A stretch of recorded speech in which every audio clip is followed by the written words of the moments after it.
Hello everyone, I just wanted to reach out with a final video message and say thank you for a great semester.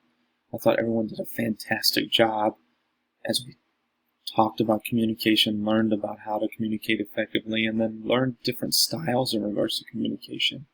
I feel like the majority of you really took the time to learn the material, and I really, truly appreciate that. Also, as a note, pretty much everyone did great in their final exam, so excellent job. Thank you for taking the time and dedicating yourself to be more effective in communication, and I appreciate everything you've done. As another reminder, please be sure to take the course evaluation. This is how I personally improve and how we can improve as an organization to help with courses in the future, so that's really helpful for us. On top of that, thank you again for your great work and the time and dedication you put into this class. I wish you the best as you go forward with your course schedule, and I'm really looking forward to seeing you all graduate very soon.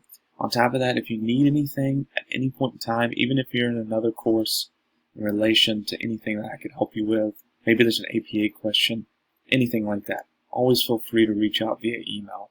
I appreciate learning new things as well as hearing from students that might have questions in the future, so don't ever feel like you're a burden. Thanks so much for all that you're doing, and I appreciate your great work. And like I said, best of luck in the future, and reach out if you need anything. Thanks so much.